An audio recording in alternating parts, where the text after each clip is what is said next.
Assalamualaikum warahmatullahi wabarakatuh dan salam sejahtera. Terlebih dahulu saya ingin memperkenalkan diri saya.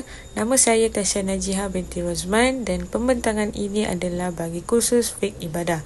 Tajuk pembentangan saya adalah berkaitan konsep rukhsah dalam ibadah puasa serta faktor yang menyebabkan sebahagian umat Islam masih tidak menunaikan solat dalam bulan puasa. Rukhsah merupakan salah satu konsep penting dalam syariat agama Islam yang menunjukkan bahawa Islam adalah agama yang mudah dan tidak pernah menyusahkan penganutnya. Dari segi bahasa, rukhsah bermaksud kemudahan atau kelonggaran, di manakala dari segi istilah fiqh pula, rukhsah merujuk kepada keringanan hukum yang diberikan oleh Allah Subhanahu Wa Taala kepada seseorang yang mempunyai keuzuran syar'i. Sedangkan hukum asal yang dikenali sebagai azimah tetap kekal bagi mereka yang mampu melaksanakan sesuatu ibadah. Konsep rukhsah ini berkait rapat dengan prinsip maqasid syariah, iaitu menjaga kemaslahatan manusia. Salah satu tujuan utama syariat ini dilaksanakan adalah ingin menjaga nyawa manusia atau dikenali sebagai hifz al-nafs. Oleh itu, Islam memberikan kelonggaran kepada individu yang menghadapi kesukaran agar mereka tidak memudaratkan diri mereka ketika melaksanakan ibadah. Sebagai contoh, puasa. Dalam konteks ibadah puasa, rukhsah diberikan kepada individu yang mengalami ketentuan, keadaan yang tertentu seperti sakit, bermusafir, wanita yang hamil atau menyusukan anak. Dalil mengenai rukhsah ini dapat dilihat melalui firman Allah Subhanahu Wa Taala dalam surah Al-Baqarah ayat 184 yang bermaksud, maka sesiapa di antara kamu yang sakit atau dalam keadaan bermusafir, maka hendaklah kamu menggantikan puasa tersebut pada hari-hari yang lain. Sadaqallahul Azim. Selain itu, Allah Subhanahu Wa Taala juga berfirman dalam surah Al-Baqarah ayat 185 yang bermaksud, Allah mengkehendaki kamu beroleh kemudahan dan Dia tidak mengkehendaki kamu menanggung kesakitan ataupun kesusahan. Ayat ini telah menjelaskan bahawa Islam telah memberikan kemudahan kepada umatnya agar ibadah dapat dilaksanakan tanpa mendatangkan kemudaratan kepada manusia. Para ulama juga menjelaskan bahawa hukum mengambil rukhsah boleh berubah mengikut keadaan seseorang. Dalam sesetengah keadaan, mengambil rukhsah adalah harus. Namun, jika seseorang itu berada dalam keadaan yang boleh memudaratkan dirinya, sekiranya terus berpuasa, maka mengambil rukhsah untuk berbuka puasa boleh dijadikan sebagai hukum wajib. Seterusnya, kita masuk bab yang ketiga, iaitu bentuk-bentuk rukhsah dalam ibadah puasa. Dalam perkara ini terdapat beberapa bentuk rukhsah yang diberikan oleh Allah dalam ibadah puasa bagi memudahkan umat Islam untuk melaksanakan kewajipan mereka. Yang pertama adalah rukhsah bagi orang-orang yang bermusafir.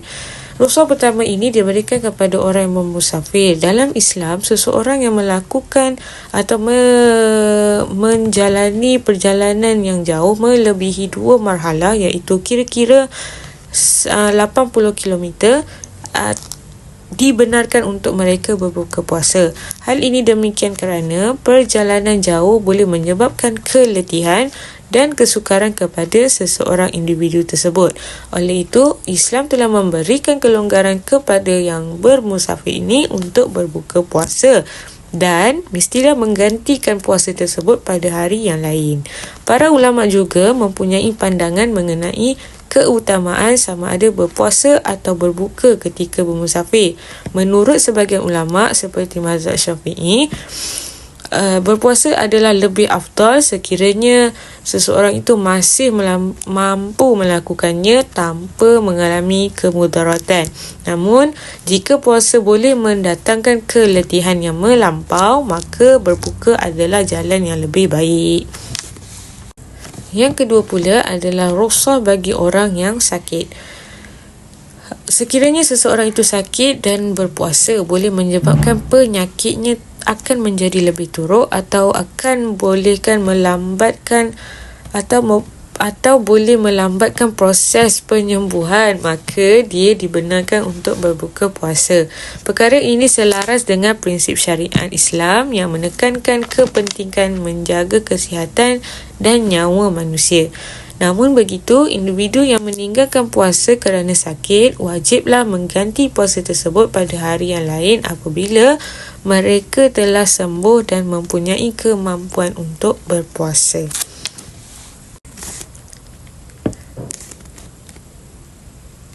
Rukhsah yang ketiga ialah wanita yang sedang mengandung atau sedang menyusukan anak. Dalam keadaan ini, wanita tersebut dibenarkan untuk berbuka puasa sekiranya bimbang puasa boleh memudaratkan kesihatan diri sendiri atau bayi dalam kandungan atau bayi yang sedang disusukan. Para ulama juga menjelaskan bahawa hukum bagi wanita ini bergantung kepada situasi yang mereka hadapi. Sekiranya mereka berbuka kerana bimbang terhadap kesihatan diri sendiri, maka mereka hanya perlu mengganti puasa hari tersebut. Namun, jika mereka bimbang kerana keselamatan anak sahaja, maka perlu menggantikan puasa tersebut dan juga wajib membayar fidyah. Perkara ini telah menunjukkan bahawa syariat Islam sangat menjaga kebajikan manusia, terutamanya golongan wanita dan kanak-kanak. Seterusnya kita masuk bab yang keempat, iaitu faktor umat Islam berpuasa tetapi masih meninggalkan solat. Walaupun puasa merupakan ibadah yang wajib dilaksanakan, terdapat juga sebahagian umat Islam yang berpuasa tetapi masih tidak melakukan solat fardu secara konsisten. Antara faktor utama ialah kurangnya kefahaman agama.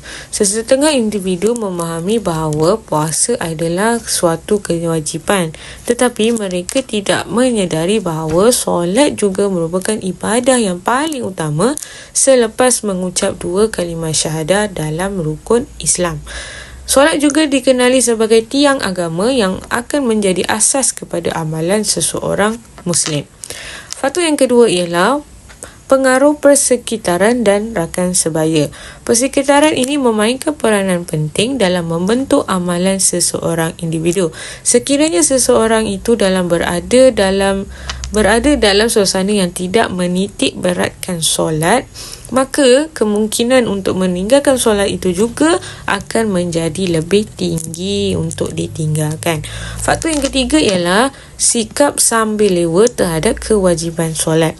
Terdapat individu yang mengetahui bahawa solat itu wajib, tetapi mereka sering menangguhkan pelaksanaannya sehingga akhirnya meninggalkan solat tersebut. Sedangkan Rasulullah SAW telah bersabda bahawa amalan yang pertama yang akan dihisap pada hari kiamat kelak adalah solat. Sekiranya seseorang itu solat dengan baik, maka baiklah seluruh amalannya. Hadis ini telah menunjukkan bahawa solat itu mempunyai kedudukan yang sangat penting dalam kehidupan seorang Muslim. Kesimpulannya, konsep rukhsah dalam ibadah puasa merupakan bukti bahawa agama Islam itu adalah agama yang penuh hikmah dan kemudahan. Rukhsah ini diberikan kepada golongan tertentu seperti orang yang bermusafir, orang sakit, wanita hamil dan wanita yang menyusukan anak. Hal ini demikian adalah untuk memastikan ibadah puasa dapat diteruskan dan dilaksanakan tanpa memudaratkan diri sendiri. Selain itu, umat Islam juga perlu memahami bahawa ibadah puasa tidak seharusnya dipisahkan daripada kewajipan solat, kerana solat merupakan tiang agama yang menjadi asas kepada penerimaan amalan seseorang. Maka dengan itu, setiap umat Islam perlulah berusaha meningkatkan kefahaman agama serta melaksanakan ibadah secara menyeluruh agar dapat mencapai keredaan Allah Subhanahu wa Ta'ala. Sekian saja pembentangan daripada saya. Sekian, terima kasih.